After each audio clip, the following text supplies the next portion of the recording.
Bonsoir à toutes et à tous. Et non, je ne me suis pas battu avec un ours. Simplement, j'ai profité du fait que nous sommes encore dans des économies qui fonctionnent très très bien pour soigner une cataracte. À la limite, c'est pas très important. Et ma vie ne vous intéresse a priori pas.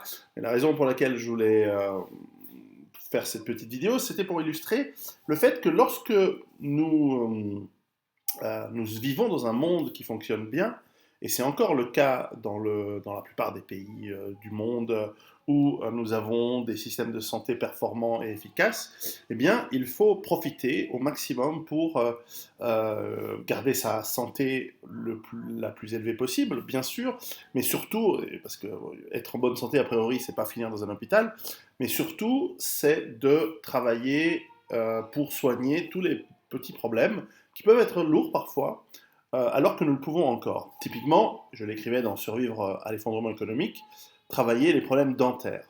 Les problèmes dentaires non soignés peuvent devenir extrêmement graves et extrêmement douloureux, et donc extrêmement graves, mais en plus de la douleur, avoir des complications qui peuvent être même mortelles. Et donc, garder une hygiène dentaire quotidienne, évidemment, ça c'est important, mais si problème il y a, ou en tout cas vérification avant, problème à soigner, notamment par exemple donc chez le dentiste, etc. Mais ça peut évidemment être le cas pour d'autres problèmes qui peuvent être de l'ordre de la cardiologie, de l'hypertension, des problèmes de mobilité, des problèmes d'articulation, des problèmes et dans mon cas, un problème de cataracte. Alors, bon, c'est dû, je l'ai assez jeune parce que j'ai eu un problème de rétine à mon œil, celui-là. Et il s'est pas gouré, le chirurgien, ça va. Et donc, la complication d'un décollement de rétine, d'une vitréoctomie, pour, je salue les opticiens et surtout les ophtalmologues chirurgiens qui nous écoutent. Je ne sais pas si vous êtes nombreux, mais bref, une des complications possibles, c'était donc une cataracte, donc je l'ai un peu précoce. Et donc, j'ai fait opérer. Vous imaginez bien qu'en conditions difficiles, en conditions de rupture de la normalité, alors là en l'occurrence c'est pas une opération qui nécessite d'être faite en urgence, c'est quelque chose qu'on planifie, ce n'est pas une nécessité vitale immédiate. Mais enfin c'est une opération de grand confort et qui évite d'avoir une forme de cécité. Il faut savoir que la cataracte par exemple c'est une opération qui se faisait déjà, enfin pas de la même manière que maintenant bien sûr, mais qui se faisait déjà à l'époque de l'Égypte ancienne et de Rome, où les personnes qui avaient des cataractes qui se durcissaient, qui rendaient la vision complètement, qui bouchaient la vision, qui rendaient opaque le cristallin, eh bien, étaient soignées en tapant ce cristallin, en le brisant et en se faisant le détruisant, et donc qui permettait à la lumière de passer. C'est vraiment à la fin du 19e siècle, je crois que c'est un Allemand ou un Autrichien qui a inventé la procédure de enlever le cristallin, et puis je crois que c'est dans les années 40, tout début des années 50, que l'on a, je vois qu'en Angleterre, on a développé le, le système suite aux éclats de plexiglas, enfin bref, des cockpits des avions, les pilotes des avions qui avaient des débris de plexiglas dans l'œil, mais on avait remarqué que ce plexiglas pouvait tenir, et donc ils ont imaginé de faire des lentilles en plexiglas pour remplacer donc les cristallins qui deviennent opaques dans le cas d'une comment on appelle ça, donc d'une cataracte. Donc aujourd'hui, évidemment, nous utilisons, il n'y a plus de plexiglas, c'est une sorte de produit, évidemment, avec des matériaux de haute technologie.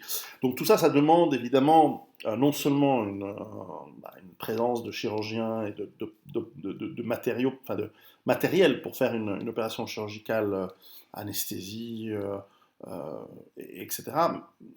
Et puis même des machines à ultrasons pour briser ce cristallin, mais aussi toute l'industrie qui fabrique les lentilles que vous allez mettre là.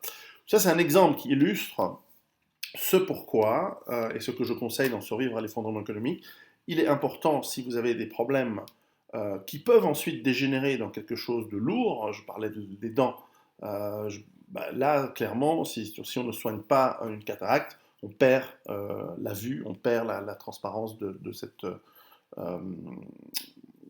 de ce cristallin, et donc vous ne pouvez pas voir de cet œil, donc vous perdez entre guillemets l'œil, non pas dans sa fonction de voir, mais simplement n'est plus capable de voir par cette opacité.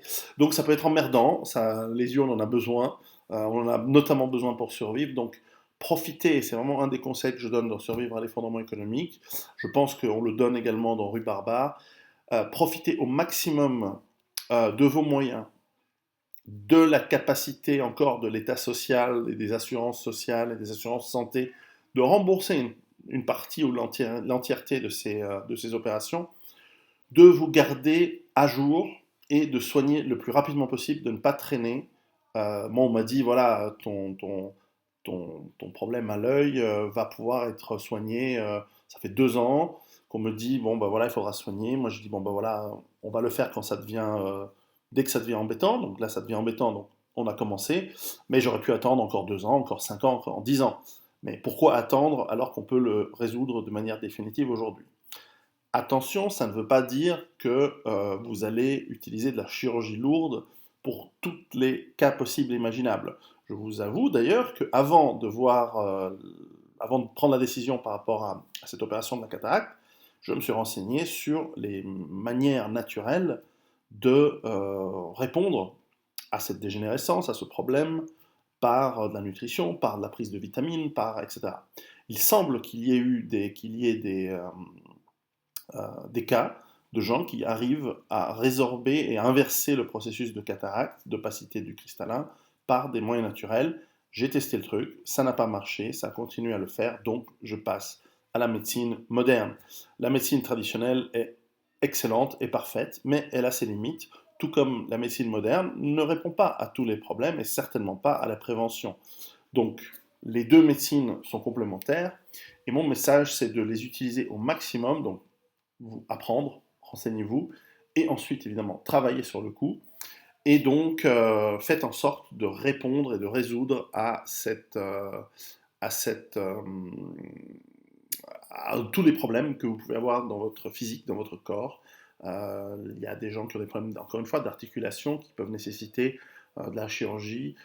Méfiez-vous quand même, méfiez-vous de médecins, pour la simple et bonne raison que pas tous les médecins ont votre santé à cœur, beaucoup ont leur portefeuille à cœur.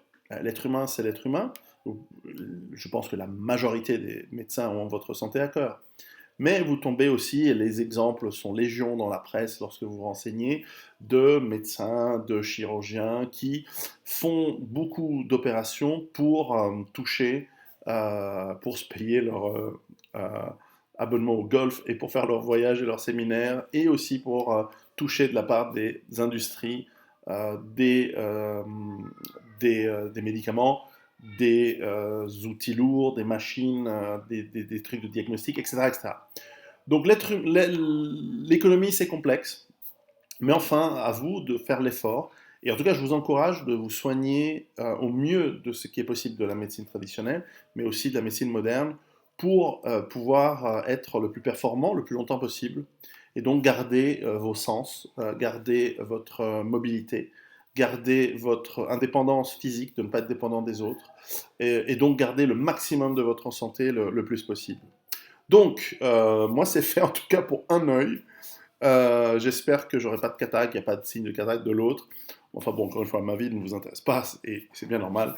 Mais enfin voilà, donc c'était l'occasion d'illustrer un petit exemple. Et puis demain, j'aurai donc mes 2 yeux performants à nouveau. À bientôt!